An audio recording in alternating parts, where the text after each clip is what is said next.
ఒక చిన్న నిప్పురవ్వ ఎలా దావానలంలా మారిందో తెలుసా? అదే 2026 ఇరాన్ యుద్ధం. ఇది కేవలం ఒక ప్రాంతంలో జరిగిన గొడవ కాదు, మొత్తం ప్రపంచ ఆర్థిక వ్యవస్థనే కుదిపేసిన ఒక పెను సంక్షోభం. అసలు ఒకే ఒక్క యుద్ధం, ఒకే ఒక్క సముద్ర మార్గం గ్లోబల్ ఎకానమీని ఎలా అతలాకుతలం చేసిందో ఈ విశ్లేషణలో వివరంగా చూద్దాం. మన గ్లోబల్ సిస్టమ్ ఎంత పెళుసుగా ఉందో చెప్పే కథ ఇది. ఈ మొత్తం సంక్షోభానికి కేంద్ర బిందువు ఏదైనా ఉందంటే అది ఇదే, హార్మూజ్ జలసంధి. దీన్ని మనం ప్రపంచ ఇంధన సరఫరాకి గుండెలాంటిదనుకోవచ్చు, ఒక మెయిన్ ఆర్టరీ అనమాట. ఎందుకంటే ప్రపంచవ్యాప్తంగా రవాణా అయ్యే పెట్రోలియంలో 5వ వంతు అంటే దాదాపు 20% ఈ చిన్న ఇరుకైన దారిగుండానే వెళ్ళాలి. సో దీని ప్రాముఖ్యత ఎంతుందో అర్థం చేసుకోవచ్చు. మరిప్పుడు ఆలోచించండి, ప్రపంచ ఆర్థిక వ్యవస్థకు ప్రాణవాయువులాంటి ఈ ఆర్టరీ సడన్గా బ్లాక్ అయితే ఏం జరుగుతుంది? ఆ ప్రశ్నే మన ఈ మొత్తం విశ్లేషణకు పునాది. సరే, ముందుగా మొదటి విభాగానికి వద్దాం. అసలు ఈ నిప్పురవ్వ ఎలా రాజుకుందో చూద్దాం. యుద్ధం ఎలా మొదలయ్యిందో. ఫిబ్రవరి 28, 2026 అమెరికా, ఇజ్రాయెల్ కలిసి ఇరాన్పై దాడులు చేశాయి.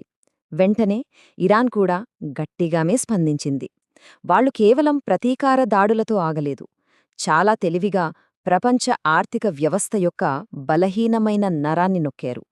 అదే హార్ముజ్ జలసంధిని మూసివేయడం. ఇది కేవలం ఒక సైనిక చర్య కాదు, ఇది ఒక పక్కా ఆర్థిక దాడి. సరే, ఈ చర్య వల్ల ప్రపంచం చెల్లించిన మూల్యమేంటో చూద్దాం. రెండవ విభాగం, ప్రపంచ ధరల షాక్. ఒక్కసారి చూడండి, యుద్ధానికి ముందు, యుద్ధం తరువాత పరిస్థితి ఎంతలా మారిపోయిందో. అంతకు ముందంతా ప్రశాంతం, మార్కెట్లు నిలకడగా ఉన్నాయి, వాణిజ్యం సాఫీగా సాగుతోంది. కాని యుద్ధం మొదలైందో లేదో సీన్ మొత్తం రివర్స్. ఆ ప్రశాంతత కాస్త పెను తుఫానుగా మారింది. చమురు ధరలు ఆకాశాన్నంటాయి, సప్లై చైన్స్ తెగిపోయాయి, స్టాక్ మార్కెట్లో కుప్పకూలడం మొదలయ్యాయి. ఇప్పుడు ఈ నంబర్స్ చూడండి, అప్పుడే మనకు అసలు విషయం అర్థమవుతుంది. యుద్ధానికి ముందు ఒక బ్యారెల్ ముడిచమురు ధర సుమారు $90 కాని ఆ జలసంధి మూసేశారో లేదో వెంటనే అది $114కు ఎగబాకింది. అంటే ఇది కోవిడ్-19 మహమ్మారి టైం తర్వాత రికార్డైన అత్యధిక ధర అన్నమాట. పరిస్థితి ఎంత సీరియస్గా ఉందంటే ఇంటర్నేషనల్ ఎనర్జీ ఏజెన్సీ హెడ్ దీన్ని ఎలా వర్ణించారో చూడండి. ఆయన మాటల్లో చెప్పాలంటే ఇది చరిత్రలోనే ప్రపంచం ఎదుర్కొన్న అతిపెద్ద ఇంధన భద్రతా సవాలు. సరే, ఈ ఎనర్జీ షాక్ ప్రభావం కేవలం ఆయిల్కే పరిమితం కాలేదు, అది వెంటనే ఫైనాన్షియల్ మార్కెట్లకు కూడా పాకింది.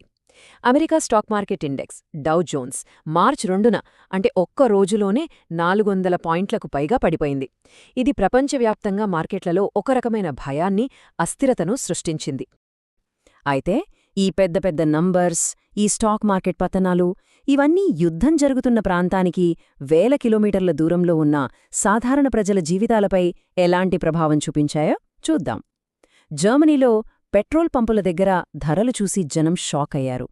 ఆగ్నేయాసియాలో అయితే పెట్రోల్, డీజిల్ కోసం కిలోమీటర్ల కొద్దీ క్యూలు కట్టారు. ఇది ఆరంభం మాత్రమేనని, ముందు ముందు ప్రపంచవ్యాప్తంగా ఆర్థిక మాంద్యం రాబోతుందని నిపుణులు హెచ్చరించడం మొదలుపెట్టారు. ఇక్కడితో కథ అయిపోలేదు. ఈ సమస్య కేవలం ఇంధనంతో ఆగలేదు. ఇది ఆహారం వరకు పాకింది. మన మూడో విభాగం, ఇంధనం నుండి ఆహారం వరకు ఒక చైన్ రియాక్షన్. ఈ స్లైడ్లో మనం చూస్తున్నది ఒక clear domino effect. Step by step చూద్దాం. మొదట హార్మోజ్ జలసంధి మూతపడింది. దాంతో ట్యాంకర్ల రాకపోకలు ఆగిపోయాయి. అయితే ఆ ట్యాంకర్లలో ఉన్నది కేవలం ఆయిల్ కాదు, ప్రపంచ వ్యవసాయానికి ప్రాణంలాంటి యూరియా, సల్ఫర్ వంటి ఎరువులు కూడా ఉన్నాయి. ఎప్పుడైతే వాటి సప్లై ఆగిపోయిందో ప్రపంచ ఆహార ఉత్పత్తికే ప్రమాదమేర్పడింది. United Nations World Food Programme కూడా హెచ్చరించింది, రాబోయే రోజుల్లో ఆహార ధరలు విపరీతంగా పెరగబోతున్నాయని. ఈ చార్ట్ చూస్తే మనకు అసలు విషయం ఇంకా స్పష్టంగా అర్థమవుతుంది. ఇది కేవలం ఆయిల్ సంక్షోభం మాత్రమే కాదు, ఆ ఒక్క జలసంధి మూసివేయడం వల్ల ప్రపంచ యూరియా ఎగుమతుల్లో 50%, సల్ఫర్ ఎగుమతుల్లో 50%, లిక్విఫైడ్ న్యాచురల్ గ్యాస్లో 20%, పెట్రోలియంలో 20% ఇవన్నీ ఆగిపోయాయి. ఒక్క మాటలో చెప్పాలంటే ఇది ఒకేసారి ఇంధన, ఆహార మరియు పారిశ్రామిక సంక్షోభం. మరి ఇంత జరిగాక అసలైన ఖర్చెంత? 4వ విభాగంలో ఈ ఆర్థిక నష్టాల గురించి చూద్దాం. ఈ టేబుల్లో ఉన్న నంబర్స్ చూస్తుంటేనే తల తిరిగిపోతోంది. యుద్ధం మొదలైన మొదటి నెలలో మార్చి 31 నాటికి కేవలం అమెరికా సైన్యానికైన ప్రాథమిక ఖర్చు $18 బిలియన్. అంతేకాదు, వాళ్లు మరో $200 బిలియన్ కావాలని అడిగారు. ఇక అరబ్ దేశాలకైతే సుమారు $120 బిలియన్ నష్టమొచ్చింది. కేవలం యుఏఈ స్టాక్ మార్కెట్లే $120 బిలియన్ సంపదను కోల్పోయాయి. అంటే చూడండి నష్టం ఏ స్థాయిలో ఉందో. సరే, చివరి విభాగానికొచ్చాం. మన సున్నితమైన వ్యవస్థ. ఈ సంక్షోభం మనకు నేర్పిన గుణపాఠం ఏంటి? కాబట్టి మనం నేర్చుకున్నదేంటి? 2026 ఇరాన్ యుద్ధం ఒక విషయాన్ని చాలా స్పష్టంగా చెప్పింది. ఏదో ఒక మూలన జరిగే ఒక ప్రాంతీయ సంఘర్షణ, ఒకే ఒక్క సముద్ర మార్గం మూసుకోపోవడం, మొత్తం ప్రపంచానికి ఆహారాన్ని, ఇంధనాన్ని సరఫరా చేసే గ్లోబల్ సప్లై చైన్స్ను ఎలా చిన్నాభిన్నం చెయ్యగలదో కళ్లకు కట్టినట్టు చూపించింది. చివరగా ఒక ప్రశ్నతో ముగిద్దాం.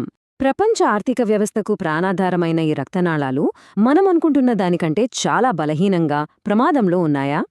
దీని గురించి ఒక్కసారి ఆలోచించండి.